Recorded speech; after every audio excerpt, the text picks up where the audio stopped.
Okay, let's get on with our paintings. Hello, Girl Scouts. How you doing? You can see, like I say, yesterday we did this kind of the sky here, and after it dries, it always looks like a little bit different. I kind of like this. You got like some blue. Looks like a little bit of cloudy area. You got my little bit of flare in there. Just weird little stuff I like to do. Like as my muse or whatever. Soul brother, Bob Ross would say, it's your world. Do what you want. So we want to visualize what do we want to do. So I'm thinking maybe today, because it looks like you got like a little kind of cloudy area in here, and most of this stuff down from about here is probably gonna be painted over anyway. You can even see I didn't even bother because that's just the way it works. Probably gonna add some mountains in here. I know Bob Ross likes to use what's it called? A pellet knife, like a knife like thing. He used oil colors. And that's fun if you want to use that. I actually found using the sponge brush here actually works a little bit better for me. So let's take some black, put it on the pellet. Like I say, don't need too much. And like I say, it's okay if they're, I like when the colors touch. Add a little bit of that. That's good. So that's very good. So you take the sponge brush and just take it on here. And you notice how I got like a little bit of black. You don't really mix it. Let's with the trick with the painting now, Girl Scouts, if you're paying attention, is you obviously got a flat surface here, but you want to make it look like stuff is far away and and also close. You want that's called the illusion of distance. And two ways you do that is one, it's called perspective. So when we put the mountains, while mountains are really tall and they go up into the sky, we actually want to make them as small as possible to make them look like they're farther in the distance. And also another trick, and I don't know why this works, but it does, is the things further away, you want to use your darker paint. So you basically want to, as you come forward, you want to go like a little bit lighter. Now, if you want to put like a little bit of white, the snow-capped mountains, or you want something close like a tree, close up and use black and brown, that's perfectly fine. But you really want to do the distance, use more darker colors in the back, and lighten up as you come forward. So let's go like this. So you don't want to be too big. It's just kind of like this, just kind of random, just a little bit. Mountain peaks, and you always want to try to keep the same when you do mountains. Try to keep your brush or your knife, whatever you're gonna use, at about the same angle. And they kind of that's just the way you do mountains. Let's just do like a little tap, tap, tap, and don't forget the sides. You notice how the black and the brown are starting to and that's all we want for mountains. That if you ask me, that's even like a little bit too big. I always make a mistake of making my mountains too big. And maybe I could get a smaller sponge brush, but let's put a little let's grab a little orange. Why not? These things get the paint. The paint dries into a little hole here in it. So let's just put a tiny bit of orange on here. Don't even bother wiping off the brush. Let's just put a little indication in here. See? Go back to the brown and black. Let's because they're mountains, big and glorious, and you don't want it. You don't want to be too perfect with it. Mountains go up and down. They go forward and backwards and whatever else. Let's grab a little more of this orange and kind of doing this adds a little bit of 3 dimension to it. Like put like a little bit of orange on here like this. Use your sponge brush. Okay, let's go back to, like I said, you don't even have to bother rinsing off your and the bottom here doesn't have to be too neat because it's gonna be either gonna put some water down there or maybe a little force to kind of cover up the edge here. But let's Let's get a nice high peak right in here. Okay. Let's get like Bob Ross says. You always need a friend. So we got two higher peaks here. Also by keeping the orange on the brush, a little bit of orange is coming off at random places, and that always adds just a little bit of a little bit of makes democolic indications where you just kind of the little stuff you don't necessarily notice, and so I'm just dabbing like very lightly. So I got again about the right amount of paint on here. It's it doesn't have to be perfect. It could be like a little bit, because it's mountains. Mountains have little jags and little things here and there. Yeah, let's make it maybe like a little lake in there or something. Let's take a little bit of this orange and let's just kind of add a little bit of this. Let's take a little bit more orange and just kind of dab it on here. Okay. Let's rinse off the brush. You want to make sure you get the paint off, or it'll turn hard on you, and the paint will dry in here and turn hard. And they're not expensive. They're not, you don't want to waste it. If you're a Girl Scout, you're supposed to use resources wisely and stuff. Let's take our fan brush here. I got my basic little fan brush, and we got some silver, and this might be finger paint. I don't know why it's so much more thin and runny here. Just put a little bit on there, and let's just have a little fun with this. Let's just again just kind of random little look. And this kind of like separates the mountains. It kind of, instead of like looking like just one big flat formation, doing little things like this just kind of it brings a little character to your friend here, to your mountain friend. And you always want to kind of go in the same angle, because that's just the way it is. This kind of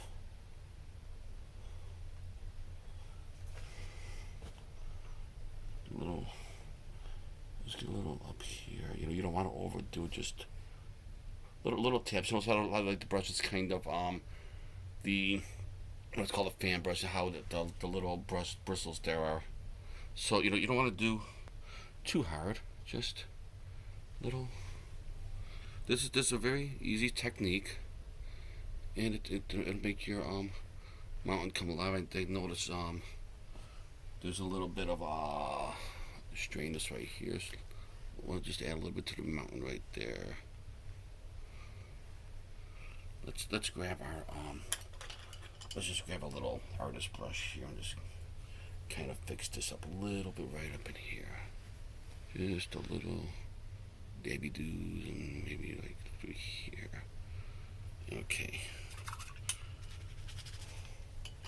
So we got that. It's remember like in the words of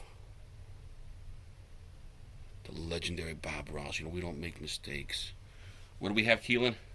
Happy accidents. Happy accidents. Yeah, it's once in a while a piece of you might be painting, and you might get too much paint on the brush, and some might drip down, and then try to use that later. Let's have a little fun here. Let's take some of this. I know this is like finger painting. It's more for finger paint. It's supposed to just kind of pour it on there and just smear it. But I'm a rebel. I'm gonna put it here by the silver stuff here, and like I said, I'm not gonna clean off the brush again because it's okay. Let's say just put a very little amount. This paint goes a long way. Just want to put just a real little Girl Scouts, and let's put a little moss on our island. These are. Let's just put the tiniest amount. Instead of a snow scene, we're gonna make put a little moss on here. This is.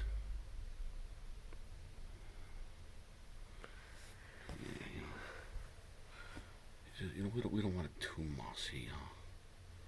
Remember, a Rolling Stone gathers no moss. Ask your parents what that means.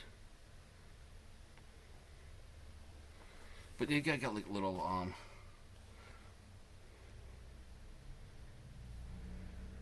and let's take a little bit of the black, mix it with the green. Let's darken it up a little bit. You know, because the moss ain't gonna always be the same color throughout. So let's just darken up the moss a little bit and have a little more sporadic. Kind of run out of paint there, but it's okay.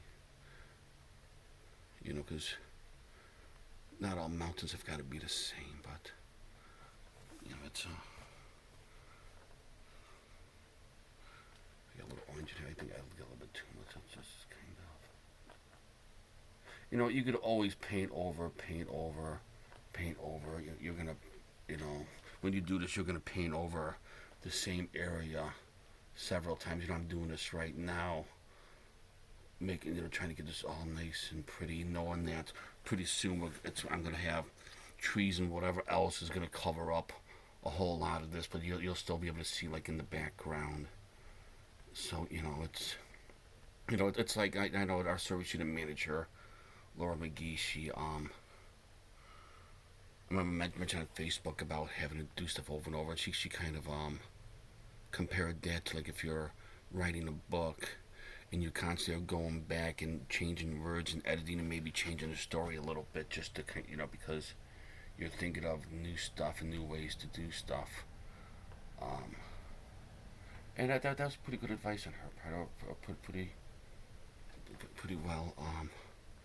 Yeah, but this is, and then when this dries, and all the paint kind of becomes, let's have a little fun. Let's stick a little red on there, just because I have red.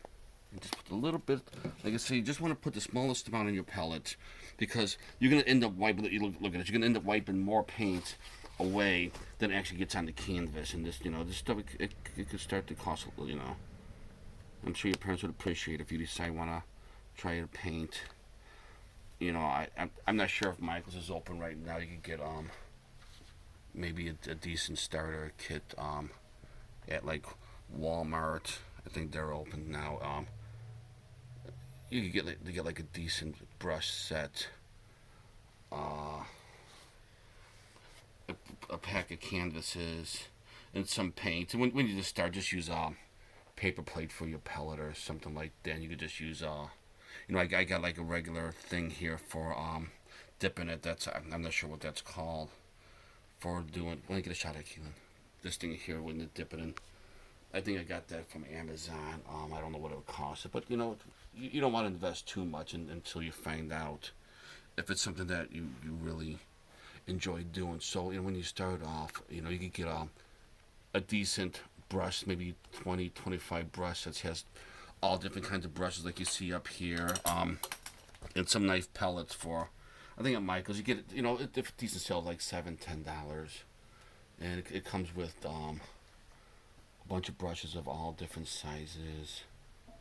And you know, I know my stuff doesn't look realistic like nature always does, but I tell you, if you want to hang something on your wall that looks real, then go out with the camera, take a picture, and take it to Walgreens and have them, you know, give you a blow up, you know, of a 16 by 20 or whatever. If you want it to look like nature really does. Okay, well, let's so that's basically when you see those weird paintings in the Girl Scout rooms, how you get the effects. That's basically how you do. Once you get a nice close up look at that, take a look at how that looks now, and then in a couple hours, it'll be dry. I can maybe take a still picture of it and show you what it looks like when it's done.